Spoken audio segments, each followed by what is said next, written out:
Anime की शुरुआत होती है एक लड़के से जिसका नाम रोकू होता है। वो हमेशा एक खुश रहने वाला और कॉन्फिडेंट टाइप का बंदा होता है। उसका सपना था दुनिया का सबसे स्ट्रॉन्ग एक्सोरिस्ट बनने का, ताकि वो हर एक डीमन को इस दुनिया से मिटा सके। उसे लगता था कि वो कुछ भी कर सकता है, सब कुछ। लेकिन सब कुछ तब बदल गया जब एक दिन इतना ज्यादा पावरफुल मॉन्स्टर आ गया जिसके सामने रोकू कुछ भी नहीं कर पाया। उस मॉन्स्टर ने उसके सारे दोस्तों की जान ले ली। ये घटना उसके लिए एक नाइटमेयर बन गया था। रोकू का पूरा कॉन्फिडेंस टूट गया। उसने खुद पर से विश्वास खो दिया। उसने एक्सोरिस्ट बनने का सपना भी छोड़ दिया और अपने आप को हर मैदान में हार मान ली। अब वो एक सिंपल लाइफ जी रहा था, बिना किसी एम के, एक लूजर की तरह। अभी वो एक डोमेट्री में रहता है जहाँ पर एक ओल्ड एक्सोरिस्ट जैन और कुछ स्टूडेंट्स भी होते हैं। वो सब मिलकर डीमन के खिलाफ फाइट कर रहे होते हैं। पर जब उन्हें एक नए डीमन का सामना करना होता है तो रोकू उनकी मदद करने से मना कर देता है। जैन के स्टूडेंट्स इस बात से थोड़ा सा इरिटेट हो जाते हैं। तभी उनमें से एक राव बताता है कि 2 साल पहले रोकू भी एक मशहूर और स्ट्रॉन्ग एक्सोरिस्ट हुआ करता था, पर एक बड़ी ट्रेजेडी ने उसके अंदर से सब कुछ तोड़ दिया। वहीं दूसरी तरफ हमें एक टैलेंटेड लड़की को दिखाया जाता है, बोनी। उसका एम भी एक्सोरिस्ट बनकर दुनिया को बचाना होता है। उसके अंदर वही जज्बा है जो कि कभी रोकू के अंदर था। बोनी को उसकी एबिलिटी की वजह से डायरेक्ट टोक्यो बुलाया गया था एक्सोरिस्ट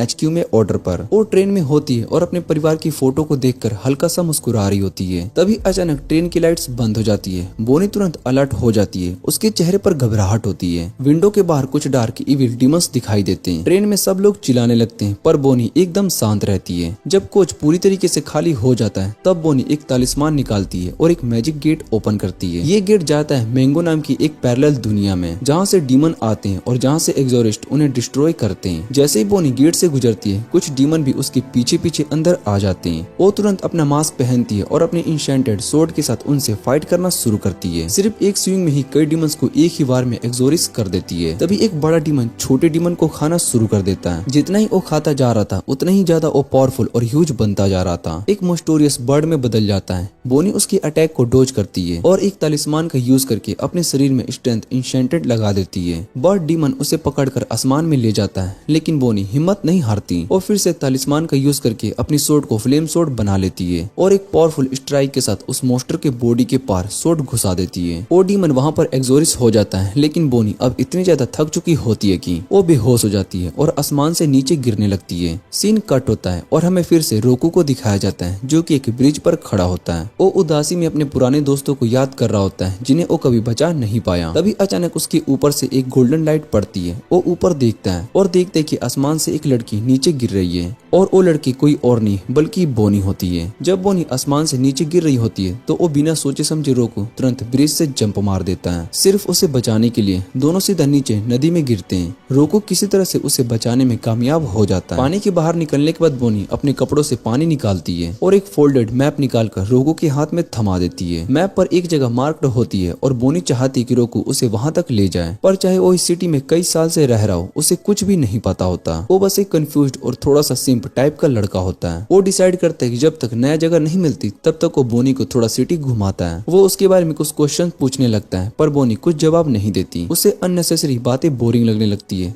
थोड़ी देर के बाद दोनों गलत रास्ते पर चलते हैं और खो जाते हैं। रोकू थोड़ा पैनिक कर रहा होता है, पर बोनी एक मिठाई की दुकान की तरफ पॉइंट करती है क्योंकि उसे भूख लगी होती है और उसके पास पैसे नहीं होते। रोकू जो कि पिछली बार उससे मिला था बिना सोचे समझे अपना वॉलेट उसके हाथ में दे देता है, सिर्फ इसके लिए कि वो कुछ खा सके। बोनी बिना झिझक के कुछ स्वीट्स खरीद लेती है और वहाँ खाते खाते खुश हो जाती है। जब रोकू अपना वॉलेट देखता है तो उसमें 1 रुपया भी नहीं होता, पर अब क्या ही कर सकते हैं। वो इरिटेट हो जाता है, पर बोनी बिना किसी गिल्टी फीलिंग के उसके साथ चलती रहती है। थोड़ी देर के बाद जब वो दोनों रोड पर आ जाते हैं तभी 2 छोटे छोटे बच्चे उनके सामने से गुजरते हैं, लेकिन एक पल में आसमान का रंग बदल जाता है, सब कुछ डार्क हो जाता है और कुछ चीजें नॉर्मल होती है तो बच्चे वहाँ से गायब हो जाते हैं। बोनी तुरंत समझ जाती है कि ये किसी डीमन का काम है। वो बिना देर किए एक तालिस्मान गेट ओपन करती है मैंगो के लिए। रोकू ये सब देखकर समझ जाता है कि बोनी एक एक्सोरिस्ट है। जैसे ही वो दोनों मैंगो पहुंचते एक बड़ा सा डीमन 2 बच्चों को खाने की कोशिश कर रहा होता है। बोनी अपनी सोड उसके मुंह में घुसा देती है और एक ही स्ट्राइक में उसका सर काट देती है। फिर वो बच्चों के पास जाकर उन्हें कंफर्ट करती है, लेकिन उसी वक्त जमीन के नीचे से कई और डीमन निकलकर आसपास आ जाते हैं। रोकू ये सब देखकर पैनिक में आ जाता है। उसे लगता है कि बोनी इस बार शायद से फाइट नहीं कर पाएगी, पर बोनी एकदम से शांत रहती है। वो एक साथ तालिस्मान तलिस्मान एक्टिवेट कर देती है। अपनी स्ट्रेंथ, स्पीड, डिफेंस और विजन सब कुछ बूस्ट कर देती है। उसके बाद वो अपनी दोनों स्वॉर्ड्स निकालती है और एक स्पेशल मूव से इतनी फास्ट घूमती है कि आसपास के सारे डीमन कुछ समझने से पहले ही खत्म हो जाते हैं। वो बैटलफील्ड में ऐसे डांस कर रही होती है जैसे हर स्विंग में स्टोरी हो। हर अटैक डीमन के लिए एक अंत बन जाता है। फिर वो इंजर्ड बच्चों को भी हील कर देती है। रोकू उसके पास जाकर उसकी स्किल की तारीफ करता है पर साफ कहता है उसने मंगो में आने का प्लान कभी भी नहीं बनाया था। तभी अचानक जमीन हिलने लगती है और एक बड़ा स्पाइडर टाइप डीमन नीचे से बाहर आता है। बोनी रोकू से कहती कि वो बच्चों को प्रोटेक्ट करे और खुद उस जायंट डीमन के सामने आ जाती है, पर वो डीमन सिर्फ एक ही स्लैप में बोनी को दूर फेंक देता है। बोनी समझ जाती है कि जब तक वो सबको बचा रही है तब तक वो इस फाइट को नहीं जीत सकती, इसलिए वो रोको से कहती कि वो बच्चों को ले जाए और मंगो से निकल जाए। रोको उसे रोकने की कोशिश करता है लेकिन कहता है ये सुसाइडल है, पर बोनी सिर्फ मुस्कुराती है और कहती है मेरा सपना है दुनिया का सबसे पावरफुल एक्सोरिस्ट बनने का और एक एक करके हर इविल डीमन को खत्म करना। बोनी की एक सिंपल सी बात ने रोको के दिल को झटका दे दिया था,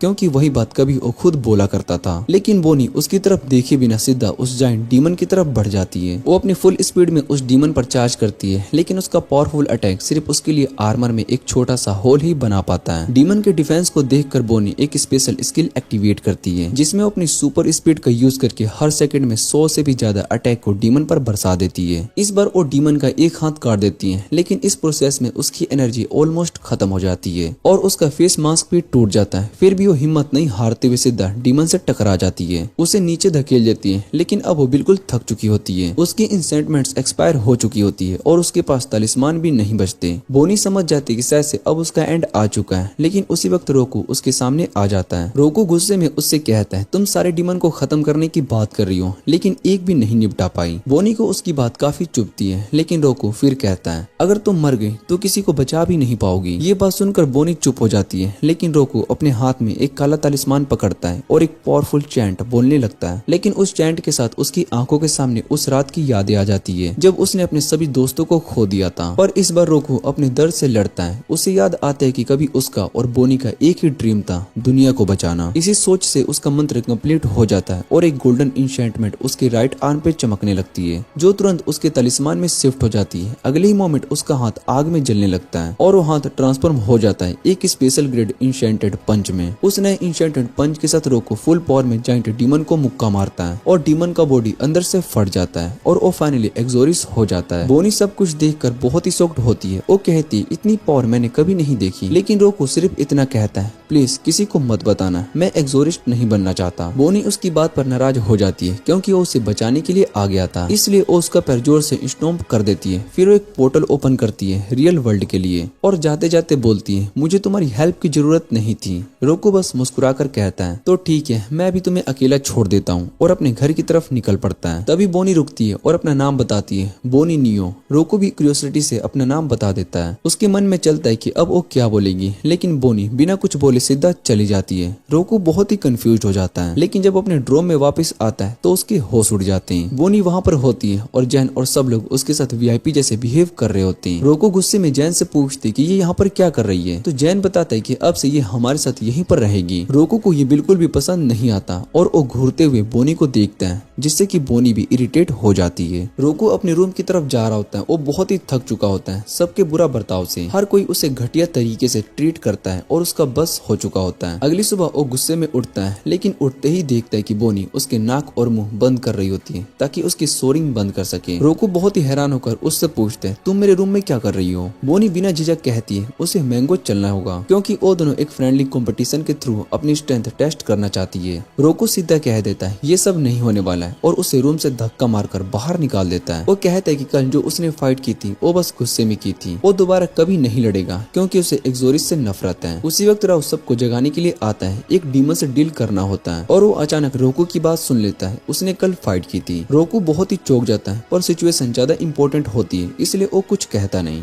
बोनी तुरंत टीम को ज्वाइन कर लेती है और रियो के साथ 2 और लड़कियों को लेकर मंगो निकल जाती है। वहाँ पहुँचते ही उन्हें एक जायंट फ्रॉग डीमन दिखाई देता है। बिना किसी वेट के बोनी सबसे पहले उस डीमन की तरफ दौड़ जाती है और डीमन के अटैक को डोज करते हुए उस पर 4 इंशेंटमेंट अप्लाई कर देती है। और जैसे ही लास्ट इंशेंटमेंट कंप्लीट होती है वो अपनी स्वॉर्ड समन करके डीमन पर अटैक करना स्टार्ट कर देती है। कुछ ही वक्त में वो डीमन को खत्म कर देती है और उस वक्त वो ये सोचती कि कल रोको इतना पावरफुल था। लेटर रियो बोनी के पास आकर कंफर्म करता है कि क्या रोको ने वाकई में फाइट की थी। बोनी हाँ में जवाब देती है और कहती है हाँ, वो सच में बहुत ही स्ट्रोंग था। फिर सब लोग ट्रेन से वापस घर जा रहे होते हैं और ट्रेन में रियो बोनी को बताता है कि उसकी रोकू से दोस्ती बचपन से है। तब रोकू एक चेयरफुल लड़का होता है जिसका सपना था दुनिया का सबसे स्ट्रोंग एक्सोरिस्ट बनने का। लेकिन एक दिन उसके साथ एक ऐसा ट्रेजेडी होता है जिसके बाद उसने एक्सोरिस्ट बनना ही छोड़ दिया। दूसरी तरफ रोकू भी उस दिन के बारे में सोच रहा होता है जब से उसकी मुलाकात बोनी से हुई थी। तब से उसकी जिंदगी में सिर्फ प्रॉब्लम्स ही प्रॉब्लम्स होती है। थक कर वो वॉशरूम चला जाता है अपना फेस धोने के लिए, लेकिन वो नोटिस नहीं करता है कि डोर पर ऑक्यूपिड लिखा होता है। वो सीधा अंदर चला जाता है और सामने से बोनी टॉवल में निकलती हुई दिख जाती है। रोकू तुरंत शर्मा जाता है और डोर को बंद कर देता है, लेकिन बोनी इतना गुस्सा हो जाती है कि वो उसके पीछे दौड़ पड़ती है उसे मारने के लिए। रोकू अपनी फुल स्पीड में भागता है और भागते भागते एक आदमी से टकरा जाता है जो कि सिर्फ अंडरपैंट्स में होता है। गेट पर पहुंचकर रोकू चिल्लाता है ये कौन परवेट है। तभी एक छोटी सी बूढ़ी सी झुंझुरों वाली औरत उसके सामने बोनी की सेवा करती है और रोकू को डांट कर कहते कि अरीमा के साथ तमीज से बात करो, वो सभी एक्सोरिस्ट की हेड है। फिर अरीमा सबके सामने आकर एक लंबी कहानी सुनाता है वो सिर्फ अंडरपैंट्स में क्यों है, और उसके बाद फाइनली वो असली टॉपिक पर आता है जो कि रोकू और बोनी से रिलेटेड होता है। अरीमा तुरंत जैन को ऑर्डर देता है कि सभी लोगों को हेल ऑफ 5 एलिमेंट्स में बुला लो। फिर एक बूढ़ा बाबा सबको एक नियर बाय श्रेणी में ले जाता है जहाँ पर एक हिडन स्टार केस एक्टिवेट हो जाता है एक ट्रैप स्विच दबाने से। जब सब लोग उस स्टेयर के नीचे उतरते हैं तो उन्हें एक जाइंट हॉल दिखाई देता है जहाँ पूरे जापान के सीनियर एक्सोरिस्ट ऑलरेडी असेंबल हो चुके होते हैं। वहाँ कुछ लोग तुरंत बोनी को इम्प्रेस करने लगते हैं क्योंकि वो एक पावरफुल फैमिली से बिलोंग करती है। तभी अरीमा सबके सामने प्लेटफॉर्म पर खड़ा हो जाता है और सबको बताता है कि उसे एक डिवाइन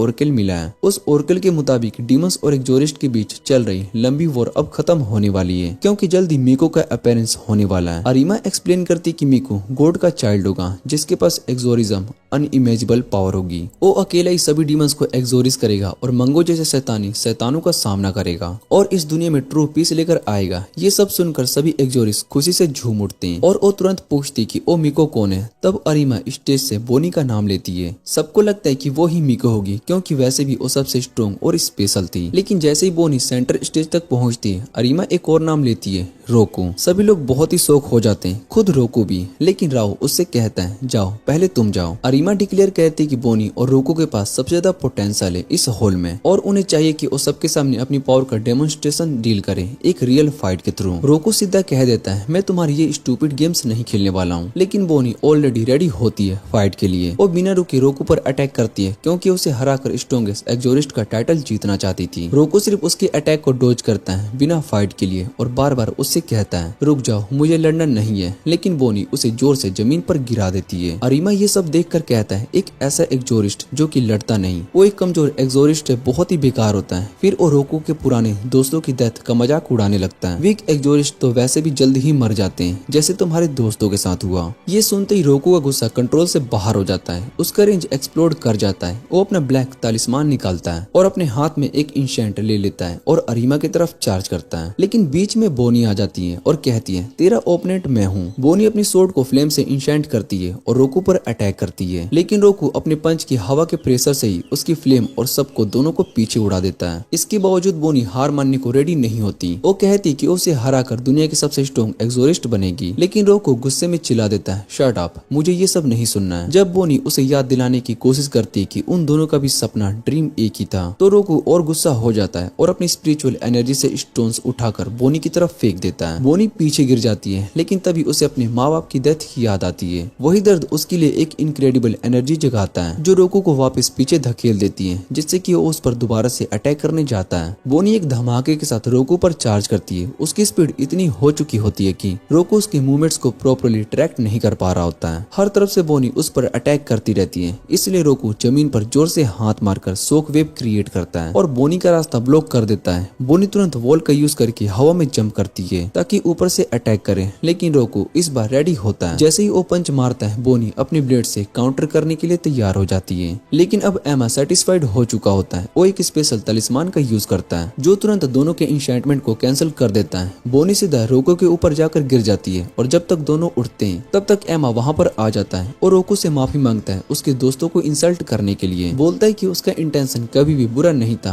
वो बस रोको की असली पावर को बाहर लाना चाहता था। उसके बाद एमा सभी एक्सोरिस्ट की तरफ मुड़कर उनसे पूछती है कि अब वो दोनों लोगों की पावर को देखकर सेटिस्फाई या फिर नहीं, जिसे उसने ट्विन स्टार एक्सोरिस्ट के रूप में चुना है। ये सुनकर सब लोग बहुत ही शॉक्ड हो जाते हैं, स्पेशली जैन और वो छोटी सी हाइट वाली ओल्ड लेडी। लेकिन रोकू और बोनी दोनों अब अब तक समझ नहीं पाते कि इसका मतलब क्या है। तब एमा उन्हें बताते हैं कि ट्विन स्टार एक्सोरिस्ट का टाइटल उन दो पावरफुल एक्सोरिस्ट को मिलता है जिनके फ्यूचर में होने वाले बच्चे मीको खिलाएंगे, जिन्हें जन्म लेकर डीमंस का हमेशा के लिए अंत करना होता है। फिर एमा तुरंत दोनों को हस्बैंड वाइफ डिक्लेयर कर देता है और बोलता है कि अब तुम दोनों एक बच्चा पैदा करो। ये सुनकर रोकू और बोनी दोनों की हालत बहुत ही खराब हो जाती है। दोनों एक दूसरे को हैरत से देखते हैं। अगली सुबह रोकू डाइनिंग हॉल में बोनी से टकरा जाता है। दोनों एक दूसरे की तरफ देखने से भी कतराते हैं। तभी दो और एक्सोरिस्ट वहाँ पर आ जाते हैं। रेड मोहाक वाला बंदा तेज और उन दोनों को फ्यूचर कपल कहकर चिढ़ाते हैं, और जो बंदा एच एनिमे स्टाइल में होता है सिन, और वो कहता है कि तुम दोनों आज से ही एक रूम में रहने वाले हो। बोनी गुस्से से एक्सप्लोड कर जाती है और कहती है कि उसने एक्सोरिस्ट बनने का फैसला घर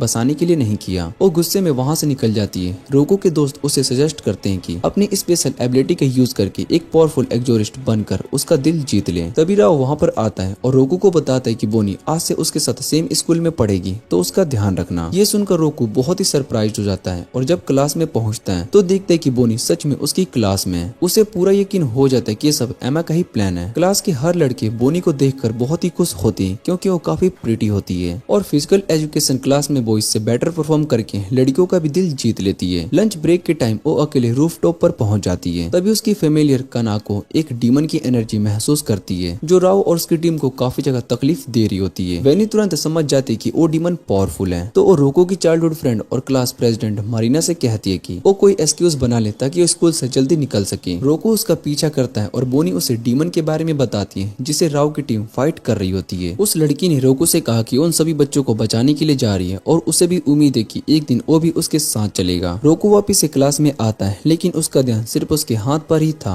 जो मयूरा नोटिस कर लेती है। स्कूल के बाद उसे जबरदस्ती एक अम्यूजमेंट पार्क में ले जाती है ताकि उसका मूड ठीक हो जाए। वहीं दूसरी तरफ बोनी पहुंचती है थियोन में जहां पर रियो और उसकी टीम ऑलरेडी थक चुकी होती है। बोनी बिना टाइम वेस्ट किए अपनी यूजुअल 4 एलिमेंट्स एक्टिवेट करती है जिससे कि उसकी एबिलिटी बूस्ट हो जाती है। उसके बाद अपनी ब्लेड में भी एक पावरफुल इंचेंटमेंट डालती है। बोनी एक बड़ा अटैक करके जाइंट डीमन की तरफ रश करती है लेकिन डीमन इतना पावरफुल था कि एक ही अटैक में गिरने वाला नहीं था। जब बोनी वापस से ग्राउंड पर लैंड करती है एक और डीमन उसके पीछे आ जाता है लेकिन रियो उसकी प्रोटेक्शन करता है और उससे कहता है कि पूरा ध्यान सिर्फ उस जाइंट डीमन पर ही दो। बोनी कंटिन्यूसली डीमन पर अटैक करती रहती है लेकिन एक मोमेंट ऐसा आता है जब डीमन इतने पावर से रोलर कोस्टर ट्रैक पर हिट करता है कि अर्थ और अनु के बीच में एक पोर्टल टेम्परेरी ओपन हो जाता है। इस वजह से रियल वर्ल्ड में अर्थक्वेक आ जाता है जिससे कि अम्यूजमेंट पार्क का रोलर कोस्टर टूट जाता है और ये वही अम्यूजमेंट पार्क होता है जहाँ पर रोकू मयूरा के साथ होता है। रोकू बिना सोचे समझे उन बच्चों को बचाने के लिए भागता है जो रोलर कोस्टर में फंसे होते हैं। उन्हें देखकर उसे अपने पुराने दोस्तों की याद आ जाती है जिन्हें वो बचा नहीं पाया था। वहीं दूसरी तरफ बोनी अपने अल्ट्रा स्पीड अटैक से डीमन को अवेकन करती है और फिर एक पावरफुल स्ट्राइक से उस बच्चे को 2 टुकड़े कर देती है। रियल वर्ल्ड में वापस रोकू मयूरा को उसके घर छोड़ता है और उसका शुक्रिया अदा करता है अम्यूजमेंट पार्क ले जाने के लिए। मयूरा ऑलरेडी गैस कर लेती कि रोकू किसी एक्सोरिज्म से रिलेटेड इशू फेस कर रहा है लेकिन रोकू कहता है कि उसे उसके साथ चलना अच्छा लग रहा है। रात को बोनी एक पॉन्ड के पास बैठी होती है जब अपने भाई से की गई प्रॉमिस याद करती है कि एक दिन वो दुनिया की सबसे स्ट्रॉन्ग एक्सोरिस्ट बनेगी। तभी राव वहाँ पर आता है और दोनों रोकू के बारे में बातें करने लगते हैं। राव कहता है कि बोनी वो इंसान है जो कि रोकू के अंदर फिर से वो एम्बिशन जगा सकती है एक स्ट्रॉन्ग एक्सोरिस्ट बनने की। बोनी हंसकर कहती है लगता है कि राव रोकू के लिए ज्यादा ही केयर करता है। राव मुस्कुराते हुए कहता है रोकू मेरे लिए छोटे भाई जैसा है। ये कहकर वो जाता है लेकिन उन्हें ये नहीं पता होता है कि रोकू ये सब सुन रहा होता है। दूसरी तरफ से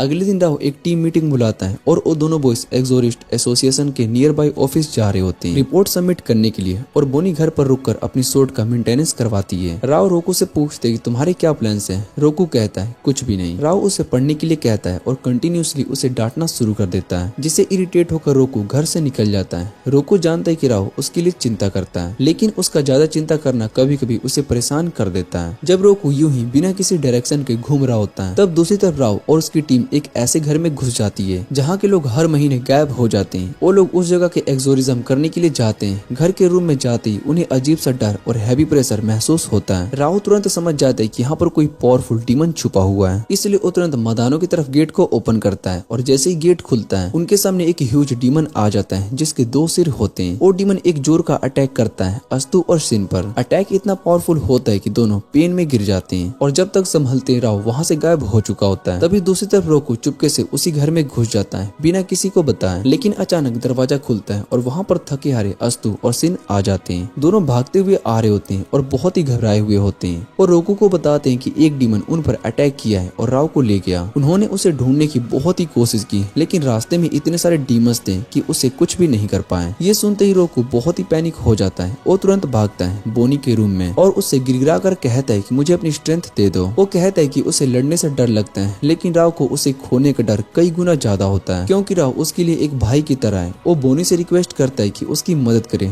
राव को बचाने के लिए। बोनी उससे कहती कि अपना सिर ऊपर उठाओ, एक एक्सोरिस्ट को कभी भी रिक्वेस्ट नहीं करनी पड़ती, लोगों को बचाने के लिए ये उनका फर्ज होता है। दूसरी तरफ मैडोनो में राव मुश्किल से बचकर भागने की कोशिश कर रहा होता है, लेकिन वो इतना ज्यादा थक चुका होता है कि अब फाइट करना बहुत ही मुश्किल हो चुका होता है। उसके पास वापस जाने के लिए कोई तालिस्मान भी नहीं बचा होता। तभी वो डीमन उसे पकड़कर पीटने लगता है और जैसे ही वो उसको खाने वाला होता है, अचानक से एक आवाज गूंजती है, राव वहां से आ चुका होता है। वो सीधा उस बड़े डीमन पर पंच करता है और उसका पंच इतना पावरफुल होता है कि वो जायंट डीमन एक ही बार में उड़ जाता है। उसके बाद रोकू राव के पास जाता है और कहता है कि वो जख्मी पड़ा है। वो उससे कहता है कि इतना रैकलेस क्यों बन रहा हुआ है। तब राव उसे एक सर्वेंट कार्ड दिखाता है जो कि रोकू ने उसे पहचान में दिया था। रोकू ने बचपन में उससे कहा था कि जब वो सबसे पावरफुल एक्सोरिस्ट बनेगा तो उसे अपना सर्वेंट बनाएगा। ये बात वो उसे हमेशा मजाक में कहता था। ये कार्ड देखकर रोकू बहुत ही इमोशनल हो जाता है, क्योंकि इतने सालों के बाद भी राव ने उस कार्ड को संभाल कर रखा होता है। लेकिन तभी एक डीमन अचानक से पीछे से उस पर अटैक करता है। रोकू तुरंत एक पंच मारकर उसे उड़ा देता है, लेकिन छोटे छोटे कई डीमंस वहाँ पर आ जाते हैं जो कि शायद से अपना मजा लेना चाहते हो। तभी बोनी भी वहाँ पर आ जाती है और अपनी लाइटनिंग स्पीड से उन सब छोटे डीमंस को काटना शुरू कर देती है। लेकिन फिर भी आसपास डीमन की संख्या बहुत ही ज्यादा होती है और वो बंदा डीमन अब भी उठ चुका होता है, अब सिर्फ एक सर के साथ, लेकिन उसकी रेंज और भी ज्यादा होती है। रोकू बिना सोचे समझे उस बड़े से डीमन की तरफ भागने लगता है, लेकिन रास्ते में फिर से छोटे डीमंस उसे घेर लेते हैं। तब बोनी आगे बढ़ती है और उसकी मदद करती है और फिर वो दोनों मिलकर बड़े डीमन की तरफ बढ़ने लगते हैं। लेकिन रोकू सबसे आगे भाग जाता है, क्योंकि उस बड़े डीमन को खुद ही हराना चाहता था। वो डीमन के अटैक को आसानी से डोज करता है और फिर एक पावरफुल पंच से उस जाइंट डीमन को खत्म कर देता है। इतने में बोनी भी अपना काम कर चुकी होती है, उसे सारे छोटे डीमंस को मिटा दिया होता है। रोकू तुरंत राव के पास जाता है और उसे सुबह वाली बात के लिए माफी मांगता है, क्योंकि उसने सुबह उस पर गुस्सा निकाला था। राव हंसकर मुस्कुराता है और दोनों दोस्त एक दूसरे से हंसी मजाक करते हुए रियल वर्ल्ड की तरफ लौट आते हैं, जहां ऐसू और सिन उनका इंतजार कर रहे होते हैं। थोड़ी देर के बाद बोनी भी घर के बाहर आती है। उसने उस घर को प्यूरिफाई कर दिया होता है। रोकू उसका शुक्रिया अदा करता है, लेकिन बोनी कहती कि उसके लिए थैंक्स कहने की कोई जरूरत नहीं है। रोकू उससे कहता है कि तुम मेरी सोच से भी ज्यादा अच्छी हो, लेकिन बोनी हंसकर कहती है तुम बिल्कुल वैसे ही बेकार हो जैसा कि मैंने सोचा था, लेकिन जब लड़ते हो तब कूल लगते हो। रोकू को समझ में नहीं आता है कि इस बात का क्या रिएक्शन दे, इसलिए अपने नॉर्मल स्टेट में वापस आ जाता है और अगले दिन फिर से बोनी से झगड़ा शुरू कर देता है। अगले दिन रोकू राव से हॉस्पिटल में मिलने आता है अपने साथ कुछ स्नैक्स लेकर, और दोनों मिलकर बातें करते हैं कि क्या वो एक्सोरिज्म फिर से शुरू करें। लेकिन राव उससे कहता है कि जल्दी करने की कोई जरूरत नहीं है, क्योंकि ये डिसीजन उसके लिए बहुत ही बड़ा होगा, इसलिए वो टाइम ले सकता है। उसके बाद रोकू घर लौट आता है। वहाँ पर बोनी और सब लोग तलिस्मान बना रहे होते हैं। सभी लोग बोनी की स्किल से बहुत ही इम्प्रेस होते हैं। तब बोनी रोकू से कहती है कि तुम भी कुछ तलिस्मान ट्राई करो, लेकिन जब रोकू तलिस्मान ड्रॉ करता है तब सिर्फ पेपर और इंक की बर्बादी होती है। तब जन हाफ्ता वह रूम में आता है और कहता है बहुत ही सारे डीमंस थोड़ी देर पर दिखने वाले हैं, हमें तुरंत वहाँ पर जाना होगा उन्हें रोकने के लिए। नियो तुरंत कमांड संभालता है और रोकू से कहता है कि तुम भी चलो। रोकू हाँ कह देता है, लेकिन स्टाइल में कहता है वैसे भी कुछ खास काम नहीं है तो बस यही घूमने आ रहा हूँ। फिर सब लोग डेस्टिनेशन पर पहुंच जाते हैं, जो कि एक बहुत ही एलिमेंट्री स्कूल जैसा होता है। वहाँ एक टीचर अपने स्टूडेंट्स को ढूंढ रहा होता है, जो कि अचानक गायब हो गए होते हैं। यो बिना टाइम वेस्ट किए एक गेट को ओपन करता है मैंगो की तरफ और तुरंत वहाँ पर भागता है उन बच्चों को बचाने के लिए जिन्हें एक डीमन चेस कर रहा होता है। थोड़ी देर में बोनी भी फाइट में आ जाता है। वो सभी डीमंस को जो बच्चों के पास होते हैं अपनी स्पीड से काट कर गिरा देता है, लेकिन डीमंस की संख्या अब भी काफी होती है। तब रोकू डिसाइड करता है कि वो अपने स्पेशल मूव का यूज करेगा। वो कुछ रॉक्स लेकर डीमंस पर शूट करता है, लेकिन पहली बार वो तलिस्मान लगाना भूल जाता है। दूसरी बार वो ध्यान से रोक पर तलिस्मान शैंट करता है और फिर इतनी स्पीड से शूट करता है कि एक ही हिट में डीमंस खत्म हो जाता है। बोनी भी अपने स्पेशल मूव यूज करता है। अपनी स्पीड का यूज करके डीमंस पर लिबिट्स अटैक करती है और रोकू उसके सपोर्ट में आ जाता है। यो तब अस्तु और सिन से कहता है कि बच्चों को एविक्यूएट करो और वो गेट को ओपन करने वाले होते हैं। तभी जमीन से कुछ डीमंस बाहर आ जाते हैं और उन्हें चोट पहुंचाते हैं। बच्चे अब डर से कांप रहे होते हैं, लेकिन फिर भी अस्तु और सिन हिम्मत नहीं हारते और मुश्किल से बच्चों को वहाँ से सेफली निकाल ही लेते हैं। रोकू थोड़ा सा रिलैक्स फील करता है, जैसे उसे लगता है कि सब कुछ ठीक हो गया, लेकिन इसी बीच एक डीमन उसे पकड़ लेती है। तब अचानक से एक पावरफुल अटैक आता है जो कि उस डीमन को उड़ाकर जमीन पर फेंक देता है। जब धूल मिट्टी हटती है तो एक रेड हेयर वाला एक्सोरिस्ट सामने आता है। सारे डीमंस उसके आसपास घेर लेते हैं, लेकिन वो अपनी तलवार से एक स्पेशल इंशेंटमेंट लगाता है जिससे कि वो सोर्ड एक स्पेशल ग्रेड वेपन बन जाता है। वो अपनी तलवार को एक जमीन में घुसा देता है जिससे कि एक ऐसी आग की तूफान सी उठती है जो कि सारे डीमंस को एक ही बार में जलाकर खत्म कर देती है। सब उसकी पावर को देखकर बहुत ही शौक हो जाते हैं। फिर वो रेड हेड एक्सोरिस्ट रोकू और उसकी टीम के पास आता है। रोकू उससे पूछते कि वो कौन है, लेकिन वो उससे कहते कि पहले तुम अपना नाम बताओ। तभी बोनी उस रेड हेड को पहचान जाती है। उसका नाम होता है शिमैन, जो कि 12 गार्डियंस में से एक होता है। अस्तु को समझ में आता है कि 12 गार्डियंस क्या होते हैं, तो कनाको उससे बताती है कि ये वो लोग होते हैं जो कि सबसे पावरफुल एक्सोरिस्ट होते हैं। उनके पास स्ट्रेंथ, नॉलेज और एक्सपीरियंस तीनों का जबरदस्त कॉम्बिनेशन होता है। सिमान यहाँ पर स्पेशली रोको से मिलने के लिए आया होता है, लेकिन सबसे पहले वो रोको को एक पंच मार देता है क्योंकि बैटल के दौरान रोको एक मोमेंट के लिए डिस्ट्रैक्टेड हो गया था और एक एक्सोरिस्ट के लिए डिस्ट्रक्शन एक बहुत ही बड़ी गलती होती है। सिमेन बोनी को देखता है और बोलता है कि उसके जैसा पैथेटिक पार्टनर होने का उसे अफसोस है और बोनी इस बात से एग्री भी करती है। तभी जमीन के अंदर से एक और डीमन निकलता है जो कि दूसरे डीमन को खाकर और भी ज्यादा पावरफुल बन जाता है। वो किंग कुंग जैसा एक बड़ा मॉन्स्टर बन जाता है जो कि जमीन पर एक हाथ मारकर शॉक वेव क्रिएट करता है। इस वेव की वजह से अस्तु और सिन दोनों बेहोश हो जाते हैं। रोको गुस्से से धधक उठता है और सीधा डीमन की तरफ दौड़ता है। सिमेन उसे रोकने की कोशिश करता है, लेकिन बैनी उसे पकड़ लेती है और कहती है चाहे रोको में जितनी भी कहानियां हो पर वो एक जबरदस्त एक्सोरिस्ट है। रोको अपने स्पेशल ग्रेड इंशेंटमेंट एक्टिवेट करता है और अपना मुक्का उस नाइट किंग कोंग डीमन को टकरा देता है। एक ही पंच में वो डीमन धुआं बन जाता है। तभी सीमेन को अरिमा का कॉल आता है जहां उसे तुरंत हेडक्वार्टर्स वापस आने को बुलाया जाता है क्योंकि एक अर्जेंट मिशन में होता है। सिमोन बिना देरी के रियलिटी गेट ओपन करता है और सामने घुस जाता है। रोको भी उसके पीछे पीछे चला जाता है क्योंकि उसका काम अभी खत्म नहीं हुआ होता है, लेकिन जैसे ही वो रियल वर्ल्ड में पहुंचता है उसकी एनर्जी बिल्कुल खत्म हो जाती है। बोन और सभी दूसरे मैंगो से भी बाहर आ जाते हैं और दोनों लड़के उनका शुक्रिया अदा करते हैं उनकी जान बचाने के लिए। रात में सब लोग डिनर करते हैं। अस्तु और सिन बार बार सीमेन की तारीफ कर रहे होते हैं। खुद रोको भी ये मानता है कि सीमेन सच में बहुत ही पावरफुल है, चाहे वो उससे 2 साल बड़ा ही क्यों ना हो, लेकिन अपने एक्सपेरिमेंट को वो छुपाए रखता है। अगले दिन स्कूल में कुछ लड़कियां बोनी से दोस्ती करने की कोशिश करती है, लेकिन बोनी को कुछ अजीब फील होता है जैसे कोई डीमन आस पास हो। वो बिना प्रॉपरली बात किए क्लास से निकल जाती है। इस वजह से स्कूल में थोड़ा सा बज क्रिएट हो जाता है और मयूरा को लगता है कि कहीं बोनी किसी गलत कंपनी में तो नहीं आ गई। अगले दिन मयूरा इसलिए बोनी से थोड़ा एक्स्ट्रा फ्रेंडली बिहेव करने लगती है। पूरा दिन मयूरा बोनी के साथ रहती है और बोनी उससे पूछती कि वो ये सब क्यों कर रही है, तो मयूरा कहती कि वो नहीं चाहती कि बोनी किसी भी डेंजरस लोगों के साथ रहे। ये सुनकर बोनी थोड़ा सा पैनिक कर जाती है। उसे लगता है कि मयूरा को उसके एक्सोरिस्ट होने के बारे में सब कुछ पता चल गया, तो उस एयरहेड लड़के टाइप से कहती कि उसे चिंता करने की कोई जरूरत नहीं है क्योंकि वो अपना ख्याल खुद अच्छे से रख सकती है, स्पेशली जब वो घर से जा रही होती है। लेकिन बोनी की दिमाग में चल रहा होता है कि मरीना उसकी दोस्ती के लिए कितनी डिस्परेट थी और अभी उसके पास दोस्ती और ऐसे डिस्ट्रैक्शन के लिए टाइम नहीं है। थोड़ी देर के बाद राव हॉस्पिटल से डिस्चार्ज होकर ड्रोम में आता है। सब लोग उसके लिए वेलकम की एक छोटी सी पार्टी रखते हैं। राव अगले दिन से वापस मिशन पर जाने का प्लान बनाता है, लेकिन रोकू नोटिस करता है कि उसकी ताकत अभी तक फुल ठीक नहीं हुई है, इसलिए वो कैजुअली उसकी हेल्प ऑफर करता है। सब लोग ये सुनकर बहुत ही शॉक हो जाते हैं और फिर राव मजाक मजाक में रोकू के बाल बिगाड़ते हुए कहता है कि लगता है कि तो अब रिस्पॉन्सिबल होने लगा है। अगले दिन बोनी एक दिन का ब्रेक लेती है और राव के कहने पर अपनी जगह टीम के साथ रोकू चला जाता है। बोनी अपनी छुट्टी के दिन को ज्वाइन के लिए निकल जाती है और वहाँ भी मयूरा पहुँच जाती है। उसका सिर्फ एक ही मिशन होता है, बोनी को जीत लेना। मयूरा उसे अपने फेवरेट स्वीट शॉप पर ले जाती है और बोनी के लिए उसकी फेवरेट मिठाइयाँ खरीदती है और जिद पर होती है आज बोनी डेंजरस जगह पर नहीं जाएगी। बोनी कहती है कि आज उसकी जगह पर कोई और गया हुआ है, एक ऐसा इंसान जो कि उसे यूजलेस बोलती है, लेकिन जब वो सीरियस होता है तो उससे ज्यादा इंस्पायरिंग कोई भी नहीं होता है। ये बात सुनते ही मरीना के दिमाग में तुरंत रोको का नाम आता है। तभी रूम अंधेरा होने लगता है और दोनों लड़कियां बाहर आ जाती हैं तो देखती हैं कि आसमान में एक क्रैक यानी कि फिस्यूर बन गया है जो कि अर्थ और मैदानों को कॉन्टेक्ट कर रहा होता है। बैनी बिना किसी देर के गेट के तलिस्मान का यूज करके मैदानों के अंदर चली जाती है। तब जाकर मरीना को फाइनली समझ में आता है कि बोनी एक्चुअली एक एक्सोरिस्ट है। मैदानों के अंदर बोनी डीमंस को खत्म करती है और एक इंसान को बचा लेती है जिसे कि वो लोग किडनैप करने वाले होते हैं। जब वो रियल वर्ल्ड में वापस आती है तो मरीना उसे जोर से गले लगा लेती है और कहती है कि उसके लिए कितनी चिंता कर रही थी। मीरा रोती हुई उसकी इमोशन एक्सप्रेस करती है और बोनी भी फाइनली उसे हक करके उसकी दोस्ती एक्सेप्ट कर लेती है। वो दोनों साथ में घर जा रहे होते हैं और मयूरा कहती कि बोनी को उससे पहले सच बता देना चाहिए था क्योंकि वो भी एक्सोरिस्ट की एक फैमिली से बिलोंग करती है और जो ओल्ड मैन जैन है वो एक्चुअली मयूरा का दादाजी होता है। मयूरा बोनी से पूछती कि वो कहाँ पर रहती है और जब बोनी उसे आंसर देती है तो मयूरा उसके जवाब से बिल्कुल भी खुश नहीं होती है। उधर मैंगो रोको के अंदर रोकू अपनी रोक बुलेट टेक्निक का यूज करके कुछ डीमंस को इजीली हरा देता है, लेकिन तभी जमीन के नीचे से और भी ज्यादा डीमंस बाहर आ जाते हैं। टीम उससे फाइट करती है पर एकदम से जमीन टूटने लगता है। एक जायंट डीमन बाहर आता है जो कि एक पावरफुल सोनिक वेव रिलीज करता है जो कि सबको पीछे धकेल देता है। राव उस पर अटैक करने की कोशिश करता है लेकिन वो डीमन उसे फेंक देता है और फिर अस्तु और सिन के बनाए के बैरियर स्पेल को भी तोड़ देता है। रोकू का गुस्सा अब पीक पर आ चुका होता है। उसने अपना स्पेशल ग्रेड इंशेंटमेंट एक्टिवेट कर लिया होता है और सिर्फ एक ही पावरफुल अटैक से उसने उस जायंट डीमन को धूल चटा दी। उसके बाद सब मैंगो से बाहर आ जाते हैं। घर के सामने सब चिल कर रहे होते हैं मस्ती करते हुए।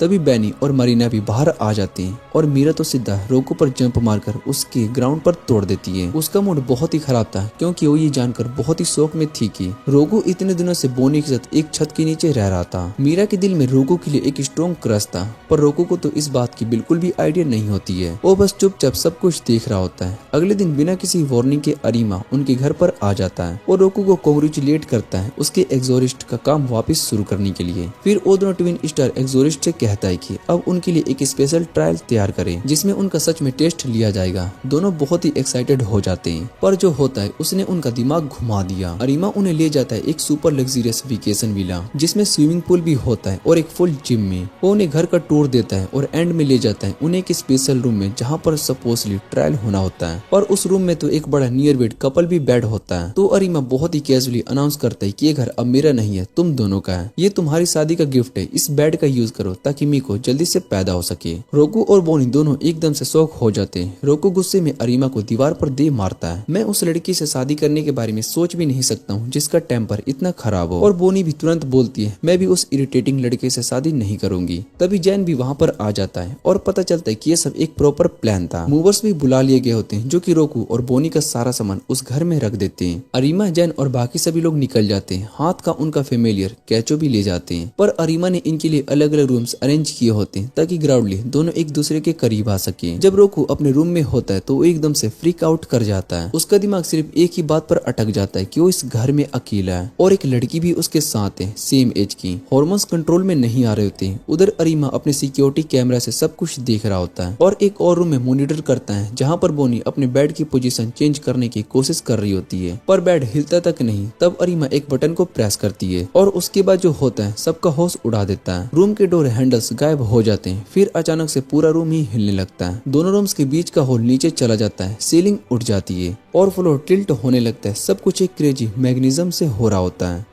रोको और बोनी मुश्किल से अपने पैरों पर खड़े हो पा रहे होते हैं क्योंकि रूम का फ्लोर ऑलमोस्ट 60 डिग्री टिल्ट हो चुका होता है। तभी एक बड़े मॉनिटर पर अरीमा उसे कांटेक्ट करता है और बताता है कि ये उनका पहला ट्रायल है जिसमें उन्हें एक एयर डक्ट के अंदर जाकर बटन दबाना होगा ताकि रूम नॉर्मल हो सके। अरीमा उन्हें टीम वर्क करने को कहता है और वीडियो कट हो जाता है। रूम बिल्कुल एक वॉरिड ऑब्स्टिकल कर्स बन जाता है जहाँ बिना टीम वर्क के क्लियर कर पाना ऑलमोस्ट इम्पॉसिबल होता है। दोनों टीम वर्क करने का डिसाइड करते हैं और रुको पहले बेड की तरफ जंप करता है पर फेल हो जाता है और सीधा मुंह के बल गिरता है। बोनी तुरंत लीप करती है और उस पर ऊपर खींच लेती है लेकिन पुल करते वक्त ऐसा होता है रुको उसके ऊपर गिर जाता है। दोनों का फेस बिल्कुल एक दूसरे के करीब आ जाता है पर रुको समहाउ अपने आप को कंट्रोल कर लेता है। फिर बोनी कहती है कि वो पहले जंप करे और रुको उससे प्लेटफॉर्म देती है ताकि वो दूसरे बेड तक पहुंच सके लेकिन उनका कॉम्बिनेशन थोड़ा सा वीक होता है जिसकी वजह से बोनी का नी उसके फेस पर लग जाता है और दोनों फिर से स्टार्टिंग पॉइंट पर गिरते हैं। एक और ट्राई के बाद इस बार रुको सक्सेसफुली बोनी को दूसरे बेड तक पहुंचा देता है। बोनी एक बेड शीट नीचे लटकाती है ताकि रुको भी क्लाइंब कर सके।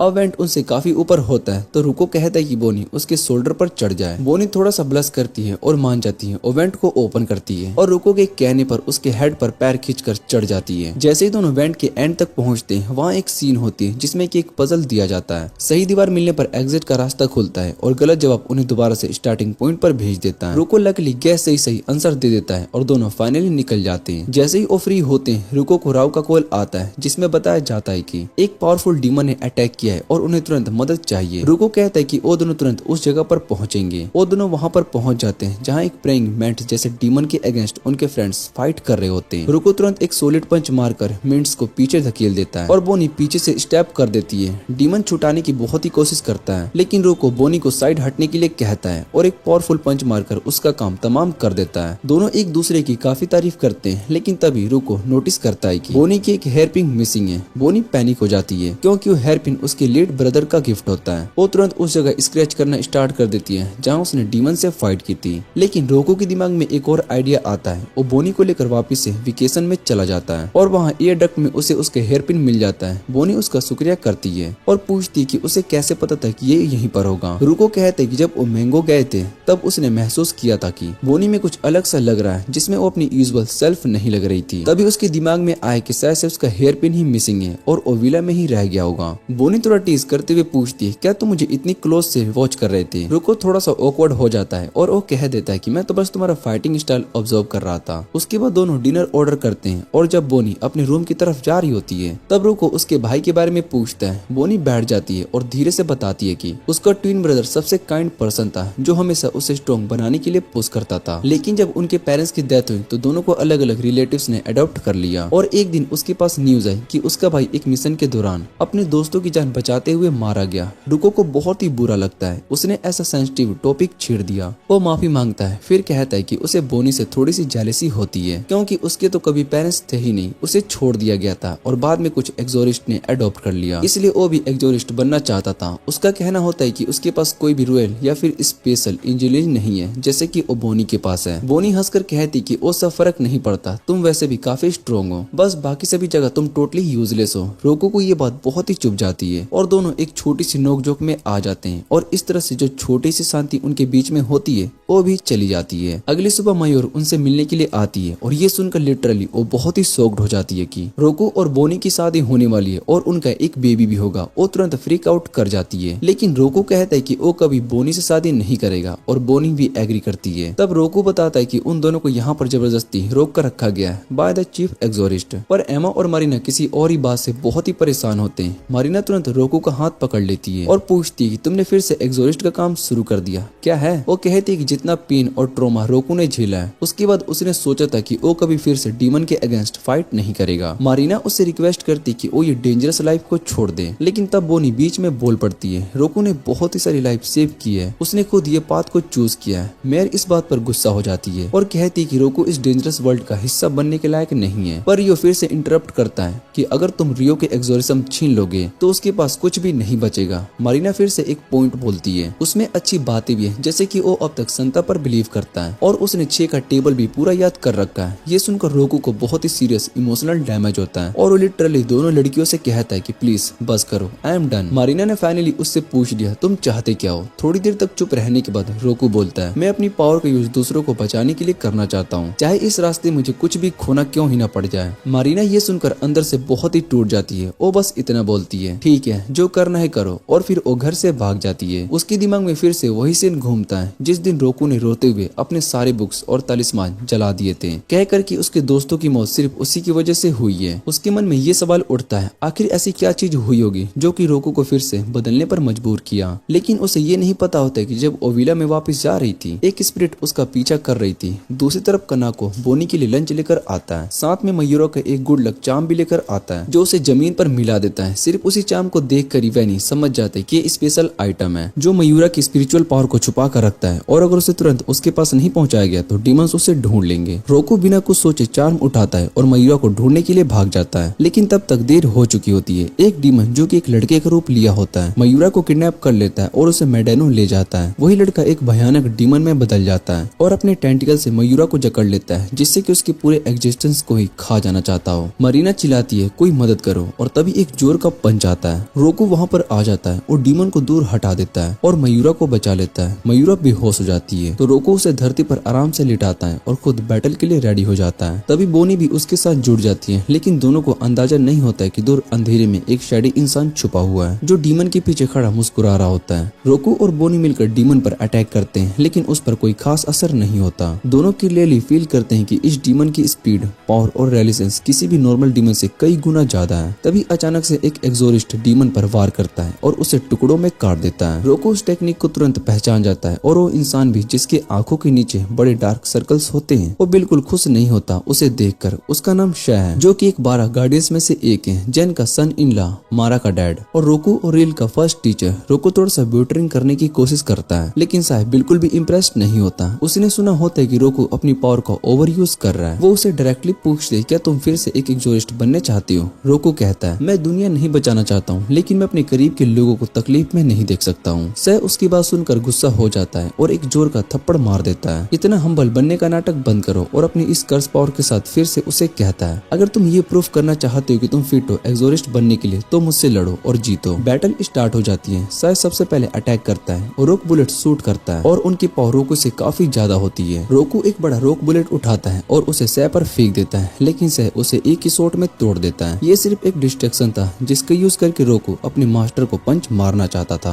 लेकिन सै उस चाल को भी समझ जाता है और रोकू का ब्लैक तालिस्मान चुरा लेता है, जिससे कि उसकी पावर नलीफाई हो जाती है। जब रोकू उसे वापस लाने की कोशिश करता है तो साई उसे किक करता है और उसके ऊपर पैर रख देता है। साई गुस्से में कहता है कि ये पावर लोगों को बचाने के लिए नहीं, उन्हें दूर धकेलने के लिए बनी है। उसके बाद वो उसे 2 साल पुरानी एक ट्रेजेडी याद दिलाता है और यही बात सुनकर बोनी एक्टिवेट हो जाती है। वो साई से पूछती कि वो क्या कहना चाहता है। साई कहता है, अब क्योंकि वो दोनों शादी करने वाले हैं तो उसे रोकू का सबसे बड़ा राज जान लेना चाहिए। साई बताता है कि 2 साल पहले जिस ड्रोम में रोकू और दूसरे एक्सोरिस्ट स्टूडेंट बने थे, उसमें मैडोनो को डीमंस ने अटैक किया था और सब लोग मारे गए थे, लेकिन ये सिर्फ एक कवर स्टोरी थी क्योंकि वहाँ पर कोई डीमन नहीं आया था। असलियत ये होती कि उस रात का इकलौता सर्वाइवर रोकू ही था और उसने ही सबको मार दिया था जब अपने कंट्रोल से बाहर चला गया था। ये सुनकर बोनी का दिल टूट जाता है क्योंकि उसका ट्विन ब्रदर भी उस ड्रोम में था और उसी हादसे में उसकी मौत हो गई थी। वो गुस्से में रोकू से पूछते क्या सह और उसी हादसे में उसकी मौत हो गई थी। वो गुस्से में रोकू से पूछती क्या जो सह कह रहा है वो सच है, लेकिन रोकू कुछ भी नहीं कह पाता, उसके पास शब्दों का जवाब नहीं होता। तभी सह बताता है कि बोनी रोकू के दोस्त उडो की बहन है। ये सुनकर रोकू एकदम से शॉक हो जाता है। आखिर में रोकू मान जाता है कि उसने ही अपने दोस्तों को खुद अपने हाथों से मार दिया था और ये बात सुनते ही बोनी स्नैप हो जाती है और रोकू पर अपनी तलवार तान देती है, लेकिन सह उसे रोकता है और कहता है कि इस कहानी में अभी और बाकी है। पर उसे कुछ भी कहने से पहले एक सैडी आदमी सामने आ जाता है और अपना हुड हटाकर अपनी असली शक्ल दिखाता है। वो और कोई नहीं बल्कि उडो का भाई होता है। रोकू उसे देखकर बहुत ही हैरान हो जाता है। साई कहता है कि उसका दूसरा डिसिपल यहाँ आने के बाद सब कुछ एक्सप्लेन करना चाहता है और इजी बहुत ही हो गया है। साई अपना तलिस्मान निकालता है ताकि उडो से लड़ सके, लेकिन उडो उसे वार्न करता है कि अगर फाइट हुई तो उसकी बेटी भी बीच में आ सकती है। उडो कहता है कि वो यहाँ पर लड़ने के लिए नहीं, सिर्फ रोको से बात करने के लिए आया है। रोको गुस्से में चिल्लाता है और कहता है कि वो अब तक जिंदा कैसे है। उडो कहता है कि 2 साल पहले उसने जो घाव दिया था वो अब तक ठीक हो गया है। उसका ऐसा केयर फ्री एटीट्यूड देखकर रोको का गुस्सा और बढ़ जाता है और वो उस पर अटैक करने के लिए दौड़ता है, लेकिन उडो बिना तलिस्मान यूज किए एक स्पेल को कास्ट करता है और रोको को बांध देता है। साथ ही वो कहने लगता है कि उस रात क्या क्या हुआ था। 2 साल पहले उसी रात उडो ने अपनी सभी दोस्तों को अपने रूम में बुलाया था, कहकर क्योंकि स्पेशल रिचुअल करेगा जिससे कि सबकी स्पेल पावर बढ़ जाएगी। सभी बहुत ही एक्साइटेड थे क्योंकि वो रोकू और उडो के साथ एक्सोरिज्म मिशन पर जाना चाहते थे, लेकिन किसी को क्या पता था कि उडो के इरादे कुछ और ही थे,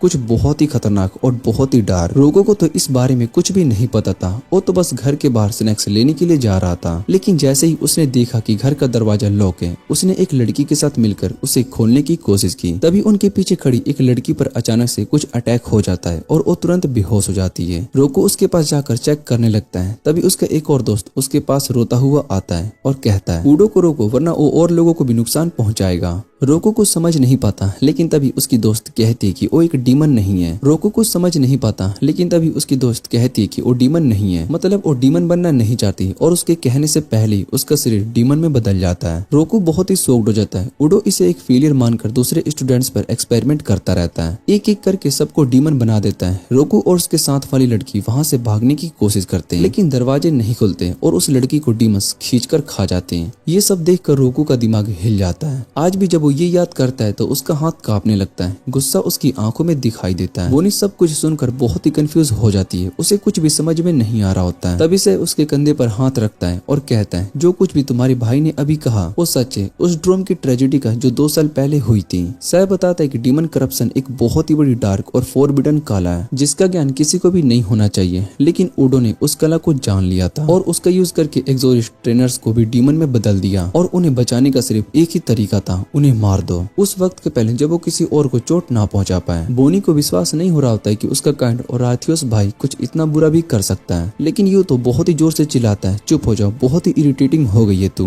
सह उससे कहता है जो लड़का तुम्हारा भाई बनकर सबको फूल करता है वही उसका असली चेहरा है। बोनी अभी भी यकीन नहीं कर पाती और वो यूटो से पूछती है कि तो फिर वो कसम जो हमने मम्मी पापा की ग्रेव के सामने खाई थी स्ट्रॉन्गेस्ट एक्सोरिस्ट बनने की। यूटो उस कसम का मजाक उड़ा देता है। वो कहता है कि हमारी मम्मी पापा भी एकदम इडियट थे, बस आइडियल बातें करते थे और खुद कुछ अचीव नहीं कर पाए और अंत में अपनी जान दे दी और ऐसे बेकार इंसान को बचाने के लिए जैसे कि तू। उसने बोनी को कह दिया तू एक वर्थलेस एग्जोरिस्ट है और तेरे भाई होने का नाटक मेरा सबसे स्ट्रेसफुल फेज था। ये सब सुनकर बोनी घुटनों के बल गिर जाती है। उसकी आंखों में आंसू का तूफान निकल रहा होता है और उडो उससे कहता है मेरी नजर से हमेशा के लिए गायब हो जा। अब रूको के लिए बर्दाश्त से बाहर हो चुका था। वो अपनी सारी ताकत जोड़कर रेजिस्टेंस तोड़ने की कोशिश करता है और चिल्लाता है मैं तुझे कभी माफ नहीं करूंगा। वो गुस्से में उडो पर चार्ज करता है और बिना तालिस्मान के अपना इंशेंटेड फर्स्ट एक्टिवेट कर देता है, लेकिन इस बार उसके हाथों से एक और डार्क एनर्जी निकल रही होती है। उडो पहला अटैक डोज कर लेता है जिससे कि जमीन से एक बड़ा क्रिएटर फट जाता है, लेकिन रोको वही नहीं रुकता। वो एक और बार गुस्से में पूरी फ्यूरी के साथ उडो की तरफ दौड़ता है, इस बार मारने के लिए। रुको सिर्फ एक फिंगर से रोको का पावरफुल अटैक रोक देता है, वो भी वही इंशेंटेड फर्स्ट टेक्निक का यूज करके। फिर वो खुद भी कहता है कि तुमने अभी तक इस टेक्निक को अच्छी तरीके से मास्टर नहीं किया। इतना कहकर वो रोको को एक हल्के से फ्लिक कर देता है जिससे कि वो दूर जाकर गिरता है। रोको बार बार गुस्से में उस पर अटैक करता है, लेकिन हर बार उडो उसे आसानी से हरा देता है। रोको के बॉडी से खून निकलने लगता है, उसकी हालत खराब होती जा रही होती है। ये सब देखकर बोनी बहुत ही शॉक्ड हो जाती है, क्योंकि जितना रोको अपनी पावर का यूज कर रहा था उतना ही वो खुद को हर्ट भी कर रहा था। तभी अचानक से बोनी उसके सामने आ जाती है उसकी पंच को खुद पर लेने के लिए। रोको उसे देखकर अपने रेंज से बाहर आ जाता है, लेकिन टाइम इतना कम होता है कि वो बोनी को हिट करने से रोक नहीं पाता। उसका पंच सीधा बोनी को जाकर लगता है और एक कंटेनर से जाकर टकरा जाती है। उसके बाद रोको की पावर डिसिपेट हो जाती है और वो तुरंत उसके पास भाग कर जाता है और पूछता है तुमने ऐसा क्यों किया। बोनी रोती हुई कहती है मुझे लगा मुझे तुम्हें रोकना ही पड़ेगा। तभी पीछे से उडो वापस आ जाता है, क्योंकि उसका काम अब भी खत्म नहीं हुआ था। वो कहता है कि उसे रोको से नफरत है, लेकिन उसमें पोटेंशियल भी है, इसलिए वो उसे इनवाइट करता है कि उसका हैचमैन बन जाए। रोको गुस्से में उस पर गाली देता है। उडो फिर कहता है तेरे पास पोटेंशियल तो है, लेकिन कमिटमेंट नहीं है स्ट्रॉन्ग बनने का। इतना कहकर वो वहाँ से चला जाता है और एक पोर्टल ओपन करता है रियल वर्ल्ड के लिए। सब उस पोर्टल के थ्रू निकल जाते हैं और से मयूरा को ले जाता है। अब वहाँ पर सिर्फ रोको और बोनी ही बचे हुए होते हैं। बोनी तुरंत जमीन पर बैठकर रोती है और रोको से माफी मांगती है कि उसके भाई ने 2 साल पहले उसके साथ जो भी बुरा किया उसके लिए वो बहुत ही शर्मिंदा है। रोको कहता है ये तुम्हारी गलती नहीं है, लेकिन बोनी और भी ज्यादा रोती है। वो कहती कि उसका भाई उसके दिमाग में जिंदगी भर के लिए एक डर छोड़ गया और उसके पास और कुछ करने को रहा ही नहीं सिर्फ माफी मांगने के अलावा। रोको उससे कहता है कि उस दिन उडो को नहीं रोक पाया उसकी गलती थी और आज उसे मिलकर एक बात समझ में आ गई है, उडो सही कह रहा था। रोको के पास स्ट्रेंथ बनने का कमिटमेंट नहीं है।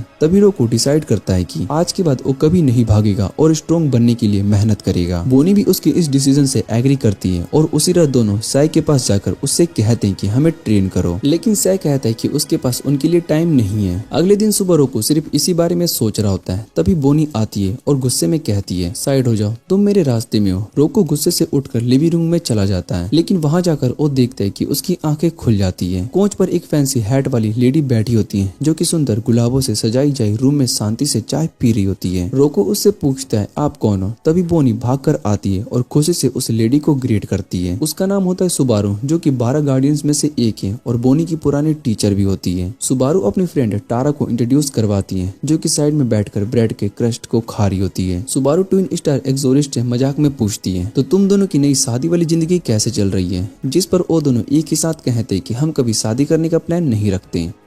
रोको सोचता है सुबारू क्योंकि 12 गार्डियंस में से एक है तो वो उसे स्ट्रॉन्ग बनाने के लिए ट्रेन कर सकती है। वो उससे रिक्वेस्ट करता है कि प्लीज मुझे ट्रेन करो क्योंकि मुझे एक ऐसे इंसान को हराना है। बोनी भी उसके साथ ज्वाइन कर लेती है। सुबारू बिना टाइम वेस्ट किए उनकी रिक्वेस्ट को एक्सेप्ट कर लेता है और उन्हें एक पेपर देती है जिन पे उनका ट्रेनिंग का पहला स्टेप लिखा होता है एक एड्रेस के साथ। वो दोनों एक लग्जरी क्लोथिंग स्टोर पहुंचते हैं जहाँ पर सुबारू ने उनके लिए कुछ कपड़े अरेंज किए होते हैं। जब रोको बोनी को एक नए ड्रेस में देखता है तो उसके लुक्स पर बहुत ही फिदा हो जाता है, लेकिन थोड़ी देर के बाद उदास भी हो जाता है क्योंकि बोनी अब भी अपने तलिस्मान और वेपन्स कैरी कर रही होती है। स्टोर के बाद वो दोनों बाहर निकलते हैं और रोको पेपर का नेक्स्ट इंस्ट्रक्शन पढ़ता है जिसमें लिखा होता है कि उसे बताना है कि उसने बोनी को नए ड्रेस में देखकर क्या फील किया। दोनों थोड़ा सा शर्मा जाते हैं और कुछ नहीं समझ पाते। तभी वहाँ पर सुबारू अपनी पुरानी विंटेज कार में आती है और रोको को टीज करती हुई कहती है अगर एक लड़की अपनी फीलिंग ही एक्सप्रेस नहीं कर सकता तो वो किस काम का। फिर अगला इंस्ट्रक्शन होता है एक रिलैक्सिंग स्ट्रीट पर हाथ पकड़ने का। रोको को समझ में नहीं आता जाता है कि ये कैसा ट्रेनिंग है, लेकिन बोनी अपने टीचर पर पूरा भरोसा करती है। रोको डिसाइड करता है कि उसका हाथ पकड़ेगा, लेकिन जैसे ही वो उसके पास जाता है दोनों बहुत ही ज्यादा ब्लश करने लगते हैं। सिर्फ हाथ छूना ही इनके दिल का धड़कन बढ़ा देता है। रोको बहुत ही फ्रस्ट्रेटेड होकर बोलता है सुबारू उन दोनों के साथ बस मजाक कर रही है। वो बोनी से पूछते कि तुम्हारी टीचर ने तुम्हें क्या सिखाया है। बोनी को याद आता है कि सुबारू हमेशा से रोमांस में ज्यादा इंटरेस्टेड थी, ना कि एक्सोरिज्म में। तभी सुबारू वापस वहाँ पर आ जाती है और उनियो को देखकर कहती है कि सिर्फ कॉम्बैट में ही वो फोकस करती है, इसलिए वो एक अच्छी एक्सोरिज्म बन पाई है। ये बात बोनी को अंदर तक हिला देती है और वो डिसाइड करती है कि अपनी टीचर की ट्रेनिंग को एंड तक फॉलो करेगी। अगला स्टेप होता है एक रेस्टोरेंट जाना, कपल स्पेशल पैनकेक ऑर्डर करना और एक दूसरे को खिलाना। बोनी तो रेडी होती है, लेकिन रोको से और नहीं सहा जाता। वो बाहर भाग जाता है और गुस्से से सुबारू पर चिल्लाता है, लेकिन सुबारू उसकी बात को इग्नोर करती है और एक स्लिप ले लेती है जिसमें लिखा होता है कि रोको को बोनी को किस करना होगा। ये पढ़ते ही दोनों के चेहरे लाल पड़ जाते हैं। फिर फाइनली बोनी पूछती है कि ये सब एमा ने प्लान किया है। सुबारू हाँ में सर हिला देती है और बताती है कि आज का सारा खर्चा एमा के नाम पर है। रोको और बोनी दोनों बहुत ही इरिटेट हो जाते हैं और भाग जाते हैं। भागते भागते रोको को एक स्वीट शॉप दिखाई देता है और बोनी के फेवरेट फ्रूट्स को ऑर्डर करता है क्योंकि पेमेंट तो एमा के नाम पर ही होने वाली है। दोनों रिवर के किनारे पर बैठकर स्वीट्स एंजॉय कर रहे होते हैं। तभी अचानक अकानो वहाँ पर आ जाती है और उन्हें वार्निंग देती है डीमंस आ रहे हैं। अचानक आसपास का एरिया अंधेरा हो जाता है और बोनी तुरंत मैंगो का गेट ओपन करती है जहाँ छोटी छोटी डीमंस की एक बड़ी फौज रियल वर्ल्ड में घुसने की कोशिश कर रही होती है। रोको और बोनी तुरंत फाइट के लिए रेडी हो जाते हैं, लेकिन उसी वक्त रोको एक इंस्टेंटेड आर्म उसके कंट्रोल से बाहर होने लगती है। वो पेन से चीखने लगता है और जैसे जैसे बोनी उसके पास आती है रोको का बॉडी बर्जर्क हो जाता है और वो गलती से उस पर अटैक कर देता है। वो अपना हाथ कंट्रोल करने की पूरी कोशिश करता है और ईओ से कहते हैं कि वो वहाँ से भाग जाए, लेकिन ईओ उसे याद दिलाती है कि उन्होंने साथ में स्ट्रॉन्ग बनने का प्रॉमिस किया था। बोनी तुरंत एक प्यूरिफाइंग तालिस्मान निकालती है और रोको के हाथ पर चिपका देती है ताकि उसे शांत किया जा सके, लेकिन इस प्रोसेस में बोनी अपनी बहुत ही ज्यादा स्पिरिचुअल एनर्जी यूज कर लेती है और वो वीक हो जाती है। डीमंस दोनों को चारों तरफ से घेर लेते हैं और बोनी की कंडीशन देखते हैं। अब सारी रिस्पॉन्सिबिलिटी रोको के ऊपर होती है। वो बोनी को खींचकर डेंजर से बाहर ले जाता है, लेकिन दोनों अब भी कम्प्लीटली सराउंडेड होते हैं। तभी वहाँ पर सुबारू आ जाता है एक धमाके के साथ और वो सभी डीमंस को उड़ा देता है। वो रोको और बोनी को कांग्रेट्स करता है कि फाइनली उन्होंने एक दूसरे को हक किया, लेकिन वो दोनों तुरंत शर्माकर अलग हो जाते हैं। सुबारू कहती है कि ट्विन स्टार एक्सोरिस्ट के रूप में उनका बॉन्ड कितना ज्यादा क्लोज होगा, वो उतनी ही ज्यादा पावरफुल बनेंगे और अभी तो उन्होंने एक भी डेट को नहीं किया, जबकि ऑफिशियली वो दोनों ऑलरेडी मैरिड हैं। फिर वो डीमंस को प्यूरिफाई करने के लिए अपना असली पावर का यूज करती है। एक तालिस्मान का यूज करके वो अपनी रियल फॉर्म को समन करती है। उसका फैन एक पिस्टोल में बदल जाता है और वो डीमंस को एक एक करके प्रिसीजन में उड़ा देती है। फिर फैन शॉट गन बंद हो जाता है और वो बाद में टॉमी गन बनकर उस पूरे डीमन का सफाया कर देती है। इसी बीच दूसरी जगह डीमंस टारा पर अटैक कर देते हैं और गलती से उसके बैरिस्टिक्स को डैमेज कर देते हैं। बस फिर क्या था, टारा अपनी पावर्स को एक्टिवेट करता है और एक ही मोमेंट में सभी डीमंस को खत्म कर देता है। बोनी तुरंत समझ जाती है कि ये भी 12 गार्डियंस में से एक किसी की पावर है। उधर सुबारू सब डीमन से डील कर लेती है और दोनों वर्ल्ड्स के बीच जो इंटरप्ट हुए थे उसको भी रिपेयर कर देती है। फिर वो टेरा के साथ वापस से चली जाती है। रोको और बोनी भी अपने घर की तरफ निकल पड़ते हैं। रास्ते में रोको बस यही बोलता रहता है कि सुबारू कितनी ज्यादा इम्प्रेसिव है, लेकिन बोनी के माइंड में सिर्फ एक ही बात चल रही होती है कि उसने आज तक एक भी डेट नहीं की। वो सोचती है क्या यही डेट होती है और उसके साथ साथ रोको भी कंफ्यूज और ब्लश करने लगता है। नेक्स्ट डे उनका ट्रेनिंग कंटिन्यू होता है, लेकिन ये ट्रेनिंग कम और सुबारू की सर्विस ज्यादा लगती है। वो दोनों उसकी हर बात मान रहे होते हैं। तभी रोको उससे फाइनली कहता है मेरे पास टाइम नहीं है तुम्हारे ड्रामे के लिए, मुझे स्ट्रॉन्ग बनना है। बोनी भी उसकी रिपोर्ट में एग्री करती है और दोनों को फाइनली एक ही पेज पर देखकर सुबारू उन्हें रियल ट्रेनिंग देने का डिसीजन लेती है। वो कहती है कि अब क्या हाइड एंड सीक खिलेंगे, अगर वो लोग सनसेट से पहले उसे ढूंढ लेते हैं तो उन्हें मिलिट्री स्टाइल ट्रेनिंग देगी। रोको सोचता है इतना भी मुश्किल नहीं होगा, इतनी लंबी एंडी ड्रेस में तो वो इजिली दिख जाएगी। लेकिन तभी अचानक सुबारू हवा में बिखर जाती है और कोई फूलों की बारिश हो रही होती है। बोनी तुरंत समझ जाती कि यह असली सुबारू नहीं है, सिर्फ एक क्लोन था, सिर्फ उसका ध्यान भटकाने के लिए। वो तुरंत रोको से कहती है टाइम वेस्ट मत करो, उसे ढूंढना स्टार्ट करो। दोनों उसे हर उस जगह पर ढूंढने लगते हैं जहाँ पर ऑब्वियसली उसे नहीं मिल सकती थी। पर तभी बोनी को एक अजीब सी चीज मिलती है, एक छुपी हुई जगह पर रखा हुआ रोको का प्लेबॉय मैगजीन्स का स्टेश। बोनी तुरंत गुस्सा हो जाती है, मुझे एक परवेट लीजेंड के साथ रहना पड़ रहा है। वो गुस्से में एक मैगजीन उठाकर रोको के सर पर दे मारती है और उसी वक्त एक पेपर का टुकड़ा हवा में उड़ता हुआ आता है। वो एक मैसेज होता है सुबारू का। मैसेज में लिखा होता है कि शादीशुदा कपल्स के बीच कोई सीक्रेट्स नहीं चाहिए और आखिरी लाइन में लिखा होता है मैं थोड़ी देर के लिए बाहर जा रही हूँ। रोको तुरंत उसे ढूंढने के लिए बाहर भागता है, लेकिन उसे ये तक नहीं पता था कि वो किस डायरेक्शन में गया है। बोनी भी कुछ खास हेल्प नहीं कर पाती। तभी उन्हें कुछ लेडीज की बात सुनाई देती है जो किसी फैंसी ड्रेस वाली लड़की लड़की के बारे में बात कर रही होती है। उनसे लोकेशन मिलती है और दोनों एक कैफे में पहुंचते हैं जहां पर सुबारू कुछ टाइम पहले थी।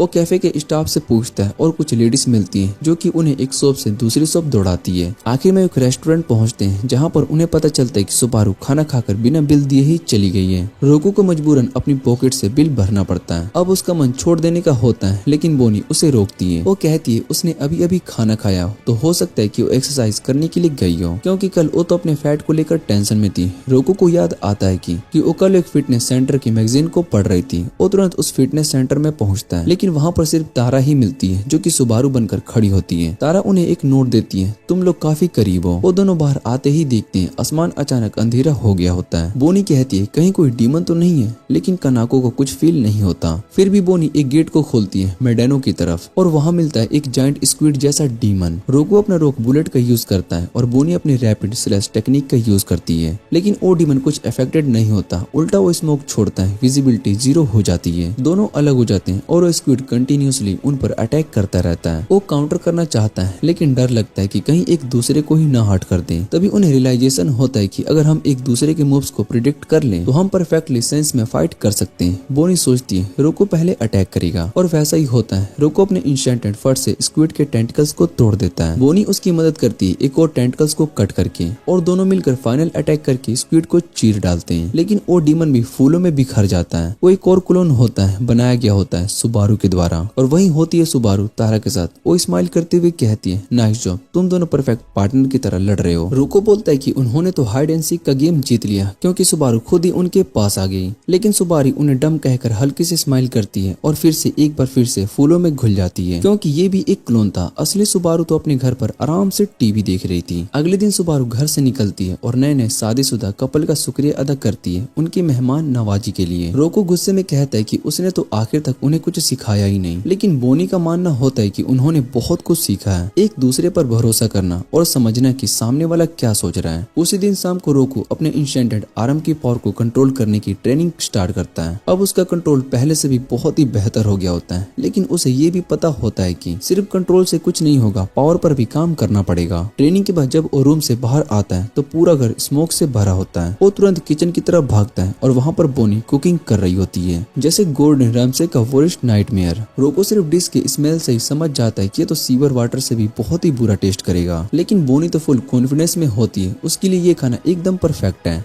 वो एक गिलास रोको को देती है और खुद उठती है। रोको उसका शुक्रिया अदा करता है, उसने उसके लिए बनाया, लेकिन वो खुद को नहीं रोक पाता। वो उस खतरनाक टेस्ट से बचना चाहता था। बोनी बिना किसी शर्म के उस लिक्विड को एक ही बार में पी जाती है और तब रोको सोचता है कि अगर वो मर दे तो उसे भी पीना चाहिए। वो जैसे ही पीता है तुरंत फ्लोर पर रोलिंग करने लगता है। उसके मुंह से निकलता है, मैं ऐसी लड़की के साथ नहीं रह सकता हूँ जो कि इंसानों के खाने के लायक भी खाना नहीं बना सकती। बोनी इस बात पर बुरा मान जाती है, कहती है जैसे तुमने कभी कोई रॉयल डिश बनाई ना हो। रोको डिसाइड करता है कि आज डिनर बनेगा और अगर बोनी को उसका खाना पसंद आया तो उसे भी वैसा ही खाना बनाना पड़ेगा उसकी इस डेंजरस स्टोव की जगह। बोनी उसको एक जजमेंटल आइस आइट देती है और फिर जॉगिंग पे चली जाती है। जाते जाते कहती है मैं एक्सरसाइज कर करके भूख लगाऊंगी, शायद से तुम्हारा खाना भी खा लूं। रोको किचन में बिजी होता है। वो सोचता है कि बोनी ने बचपन से ऐसा क्या खाया था जिससे कि उसका टेस्ट इतना खराब हो गया, लेकिन सोचते सोचते उसका खुद का खाना जल जाता है। लेकिन वो गिव अप नहीं करता। फाइनली वो एक ऐसा डिश रेडी करता है जो एटलीस्ट खाने के लायक होता है। किचन का हाल बहुत ही बुरा हो जाता है, लेकिन वो कॉन्फिडेंट होता है बोनी को ये टेस्ट पसंद आएगा। लेकिन वो सोचता है कि अगर बोनी को देर हो गई तो खाना ठंडा हो जाएगा और उसका असली स्वाद खत्म हो जाएगा। दूसरी तरफ बोनी जॉगिंग करते हुए एक छोटी लड़की को अपनी माँ से डिनर के बारे में पूछते हुए देखती है। ये सीन उसके दिल को छू जाता है क्योंकि उसने अपने बचपन की याद आ जाती है जब उसके पेरेंट्स डीमंस को एक्सोर्सिज्म करने में इतनी बिजी होते हैं कि डिनर बनाने का टाइम भी नहीं होता था। हर वक्त या तो घर में करी होती थी या फिर स्वीट ऑर्डर्स कर लिए जाते थे और उनके पेरेंट्स के डेथ के बाद ये रूटीन और भी तनहा हो गई। बोनी ने जब से अच्छा खाना खाया था उसके मन में अजीब सी हलचल थी, जैसे वो स्वाद उसके दिल को छू गया हो, पर उसे ये फीलिंग पसंद नहीं आई। वो उस सच से लगातार भागने के लिए दौड़ती रहती है, जबकि अचानक कनाको उसे वार्न करती है कि उसके आसपास एक बहुत ही पावरफुल डीमन है। बोनी बिना सोचे समझे डिसाइड करती है कि उस डीमन को तुरंत प्यूरिफाई करेगी। थोड़ी देर के बाद रोको भी वहाँ पर आ जाता है उसे ढूंढने के लिए, क्योंकि वो चाहता है कि जब तक वो खाना गर्म है वो उसे खिलाते हैं, लेकिन वो जहाँ भी देखता है बोनी कहीं भी नहीं मिलती। दूसरी तरफ बोनी एक जगह पर एक भयानक डीमन का सामना कर रही होती है, लेकिन जैसे ही वो उस पर अटैक करने के लिए जा रही होती है एक और आदमी आता है और उस डीमन डीमन को एक ही बार में उड़ा देता है। बोनी साइड में जा गिरती है और वो आदमी उसके पास आकर बात करता है। उसका नाम होता है कामियो, जो कि खुद एक ह्यूमनॉइड डीमन होता है। वो बोनी से पूछते क्या उसे पता है कि ट्विन स्टार एक्सोरिज्म कहाँ है, और उसे सिर्फ 10 सेकंड का टाइम देता है जवाब देने के लिए, वरना वो उसे मार डालेगा। ये बातें बोनी को उसके माँ बाप की मौत की याद दिला देती है, जब एक पावरफुल डीमन आया था और उन दोनों को मार दिया था। तब उसने छोटी सी बोनी के सामने एक छोटी सी चॉइस छोड़ी थी, किसी एक को बचा लो। सिर्फ 10 सेकंड का वक्त दिया जाता है। अब उस कमाई के सामने देखकर बोनी समझ जाती कि ये वही डीमन है। बोनी गुस्से में कमाई पर चिल्लाते हुए उसके नाम के साथ अटैक करती है। कमाई घूर कर पूछते कि उसे उसका नाम कैसे पता,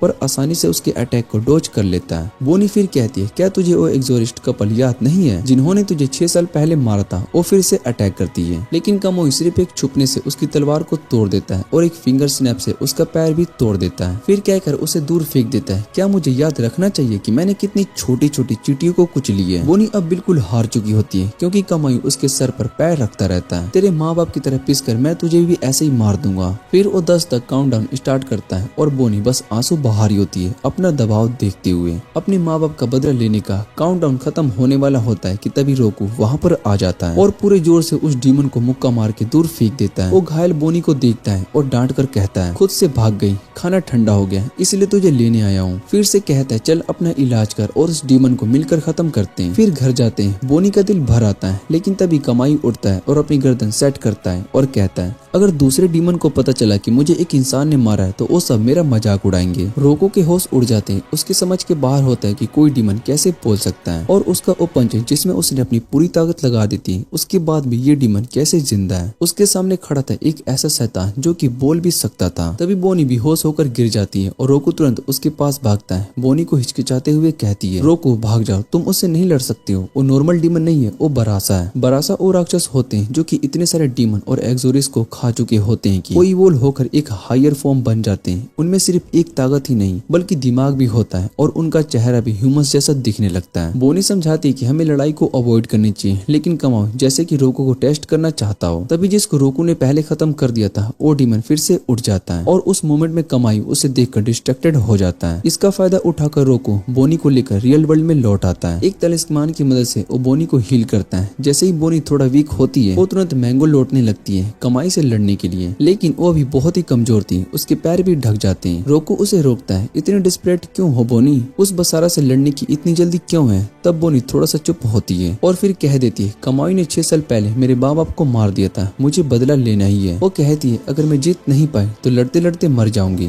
रोको उसे घूरता है और फिर सॉफ्ट लेकिन थोड़ा गुस्से भरे अंदाज में कहता है तुम खुद ही तो कह रही थी मैं लड़ाई ना करूं और अब खुद ही जा रही हो एक ऐसे बैटल में जहां तुम जीत भी नहीं सकती हो, तुम पागल हो क्या। वो उसे समझाता है कि इतना रेकलेस होना किसी काम का नहीं है, तुम कांप रही हो। बोनी ये सुनकर बोनी रो पड़ती है। उसकी आंखों में कंफ्यूजन, दर्द और गिल्ट सब कुछ आ जाता है। वो कहती है मैं बस सालों से इस दिन का वेट कर रही थी और इसीलिए ट्रेन कर रही थी खुद को, लेकिन आज मुझे पता चला कि मैं तो उसे छू भी नहीं पाई। मुझे उसे लड़ने से डर लगता है, लेकिन अगर मैं भाग गई तो मैं कभी भी अपने पेरेंट्स का सामना नहीं कर पाऊंगी। उसकी बातें सुनकर रोकू को अपने पास्ट की यादें याद आ जाती है। जब उसने ड्रोम वाले इंसिडेंट के बाद खुद को कर्ज किया था। वो चुपचाप उसके लिए डिनर निकालता है। लो कुछ खा लो, एनर्जी मिलेगी, हम दोनों मिलकर कामियो को हराएंगे। बोनी कहती है ये मेरी फाइट है रोकू, तुम्हें इन्वॉल्व होने की कोई जरूरत नहीं है। रोकू हल्का सा मुस्कुराता है मैं तुम्हारी वजह से दोबारा एक्सोरिस्ट बना हूँ, अगर इतना भी नहीं कर सकता तो क्या फायदा। वो उसके हाथ में डिनर पकड़ाता है और खुद चला जाता है मैदानों की तरफ कमाई को थोड़ा वक्त के लिए रोकने के लिए। बोनी डिनर खाती है। उसे टेस्ट तो बिल्कुल सही नहीं आता, लेकिन उसके मन में थोड़ा सा सुकून जरूर आ जाता है। उधर कमाई एक ह्यूज डीमन को खत्म कर चुका होता है, उसकी एनर्जी एब्जॉर्ब कर रहा होता है। तभी वहाँ पर रोको पहुँचता है लड़ने के लिए। वो एक जोरदार पंच का अटैक करता है। डीमन पर इफेक्ट तो पड़ता है लेकिन दिखाता है उसे कोई डैमेज नहीं हुआ। रोको की पावर को देखकर कमाई बहुत ही इंप्रेस होता है। उसे लगता है कि इस लड़के में कुछ तो पोटेंशियल है, इसलिए वो उसे छोड़ देना चाहता है, लेकिन वो कहता है कि जब तुम और ज्यादा स्ट्रॉन्ग बन जाओगे तब तुमसे फाइट करने में बहुत ही मजा आएगा। वो रोको को 10 सेकंड का टाइम देता है, या तो फाइट कर लो या भाग जाओ। पर रोको उसकी किसी बात पर भी भरोसा नहीं करता। कमायू कहता है कि उसे ह्यूमंस को चॉइस देना पसंद है, क्योंकि वो देखना चाहता है कि मौत के सामने लोग कैसे डिसीजन लेते हैं। कोई डायरेक्टली अटैक करता है, कोई घुटनों के बल गिरकर माफी मांगता है, और जो अपने आप को दूसरे के लिए सेक्रीफाइस करता है वो बहुत ही रेयर होते हैं। ये बोलते हुए उसे अचानक बोनी की याद आ जाती है। कमाई ने उससे पूछा था कि उसके माँ बाप में से वो किसकी जान बचाना चाहेगी, पर बोनी डर के मारे कुछ भी नहीं कह पाई। तब कमाई ने उसके पेरेंट्स पेरेंट्स से पूछ लिया कि क्या वो अपनी जान बचाएगा या फिर अपनी बेटी की,